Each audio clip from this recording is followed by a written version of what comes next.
two chaps who spend their summers, no, sorry, not their summers, 7 months of the year cutting cane up north, a very, very hard job, as you can imagine. And they used to make an enormous amount of money. That doesn't happen anymore, unfortunately. And they would come down south for the summer and spend 5 months spending the money and whipping it up. And it's about the two women they've always spent these summers with. Carol plays one of the women that for 16 years has been spending the summers with. And unfortunately, the other one has gone off and got married. So Carol's character, who's Olive, has to find a replacement. I'm the replacement. I see. It's a quality piece of theatre, isn't it? Yes, really, very real quality. Maybe I can be a bit rude. Is there any quality television in Australia? Because all we seem to be getting right now is like Neighbours, Home and Away, stuff like that. Yes, are of excellent quality, I think. Yes, our soap operas aren't. I think you need to speak to your purchasing officers. Remake it, if only you'd buy it. The thing is, though, that they're so popular. That's the thing. Neighbours, Home and Away, and Prisoner as well. My best television work, I think, that I've ever done is a mini-series called A Fortunate Life, which I know has not been shown over here, and I don't understand why. Mine has, but because I've been living here on and off the last few years, most of my work is now British rather than being based in Australia. But I suppose I'm lucky in that my quality television from Australia has been shown here, but because it was over a few years ago, it's all long gone from people's memories. But at least it has been seen here, which has helped in people realising that people like Val and I don't just do the one thing, that we are people who deal in quite a wide variety of theatrical work. I wish we got paid the way the royal family gets paid for their soap opera roles. But that wouldn't be bad, would it? That wouldn't be bad. But it is Prisoner, I suppose, that you're best known for. Do you resent that? Because it was a long time ago, wasn't it? I certainly don't. No, it's ridiculous to decry the greatest exposure that I ever had as an actress. The only thing I resent is people assuming that perhaps that's the only character that's in me. And people ask you all the time if you suffer from typecasting. It's more no casting than typecasting on screen at home, that is. Perhaps we could see a little bit of that wonderful series. Unfortunately, we couldn't get a clip of the two of you together, but here's Val as top dog B. Smith in a rare moment when her authority is challenged. Okay, that's it. I've seen enough. We're stopping this right now. No. Look, it's all part of getting it out of your system. You know, if you feel angry, then, well, that's all part of it. You're supposed to say so. Are you offended, Bea? No, but I'm sick to death of changing everyone's nappies all the time. You don't have to. We're all grown up. Oh. I mean, who made Bea top dog anyway? Well, we don't need anyone to boss us around, do we? Oh, we've got to keep somebody out of strife. Yeah, but she gets us into more strife than anyone. I mean, it could be anybody else, but why her? I'll tell you why. Bea's got to be top dog. She's got nothing else. Shut up, Lizzie. We're the only family she's got. I said shut up. Oh, I see. This whole thing's a big setup. Because you want to be top dog. Well, let me tell you something, honey. No one, but no one is ever taking anything away from me ever again. Bea, wait. Listen, you've got it all wrong. No one's trying to take over from you. Strong stuff there, Val. How do you feel about seeing yourself there? Oh, I mean, it's a good heavens, look how long my hair is. Long-haired lout, aren't you? Is it strange looking back on it now? It's awful, in a way, to see yourself 10 years younger on a television screen. I find that sort of rather alarming. And it's the first time you two now in the play have worked together since then, isn't yes, it? That's right, yes. Where's the play touring? When does it start? It doesn't tour at all. It's staying in Birmingham, so unfortunately you've got to travel to Birmingham to see it.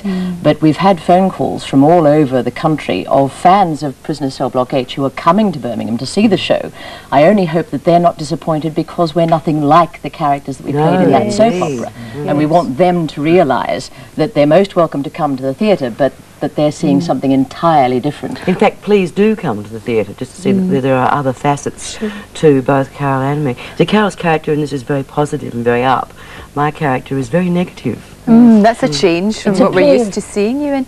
It's sort of passion and intrigue and classic romance, so it's quite different from... But aren't they trying to do a stage version of Prisoner? Has that been going as well? So I understand. Yes, I refuse to have anything... We both actually refuse to have anything to do with it whatsoever. It's really not much fun to go and revisit a character that you had a lot of fun with 10 years ago. Let somebody else have the thrill of doing it on stage and the fun of doing Not as serious as an actor, anyway, I don't think. I learned as much about B. Smith as I've needed to know, thank you. But when I was offered the play to come over and do it, I couldn't think of one reason to say no. I jumped at the opportunity. Indeed. For those isolated people on this planet who have actually not seen Prisoner of Cell Block H, shall we just show them what it's all about? Yes. I think we have a little clip of Cell Block H.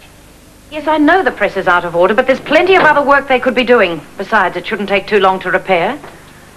Until it is, I see no harm in allowing the women to spend their time doing something which could be quite constructive. A group like that needs professional guidance. At the moment, they feel it would be more of a hindrance than a help. They don't like supervision because it interferes with their little schemes. One of the things we try to encourage, Miss Bennett, is a sense of responsibility. Now, I feel that both Bryant and Smith are quite genuine in their concern for this girl, and I intend transferring her to Bryant's cell. Well, no doubt that was Bryant's idea. As a matter of fact, it was. Well, you can't be serious, Mrs. Davidson. You know she has an ulterior motive.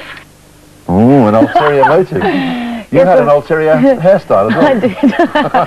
I think one of the reasons that I put Vera Bennett to bed after 3 years was because she was a very strident character, as you can see, and letting out that aggression all day, every day, eventually got to me. Yeah. Well, I was going to say, which is the real you? Because, of course, Celia in Home and Away is easygoing, fairly affable, bit of a busybody. Yes, a lot of... Where do you lie? I'm easygoing. I don't think Celia is... she's sort of like the unofficial Lady Mayoress of Summer Bay, and people say she's a gossip, but I think that she thinks it's her birthright to know what's going on in the town because she has had no other life.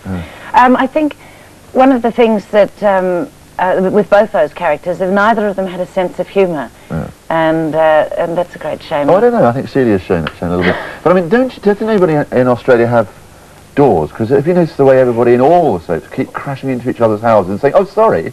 Yes. No. Would you let that happen in your house? Yes, I'd like people to visit. I think I think that's something that happens when you're young, that people just crash in through the doors and arrive. I think when you get older, people tend to ring up and ask if they can come over. Send telegrams. It's a pity. Well, maybe we're just more private people, the British. Homes being our castles and all that.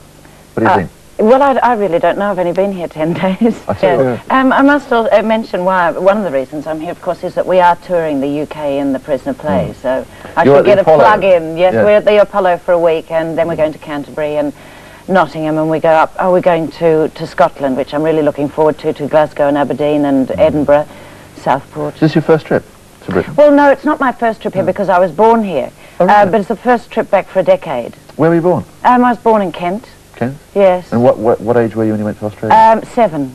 So you've got memories then?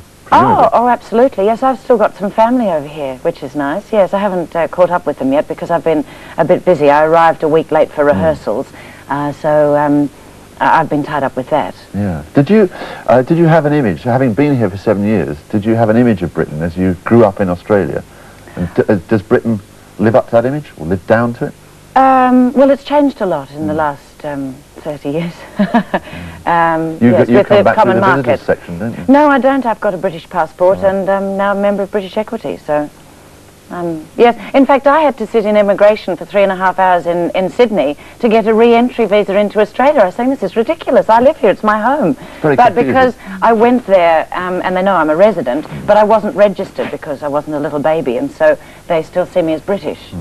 Do you see yourself at all as British? No, not at all. 100% Australian? 110% Well, if you're Australian. 110%, that's interesting. Should you be standing up for the national anthem and looking at the Union Jack being raised in Australia?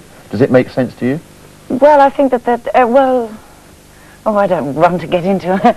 Don't you? No, yes, I don't mind standing up for the Australian national anthem, the British. I think as a mark of respect for whatever country you stand up for their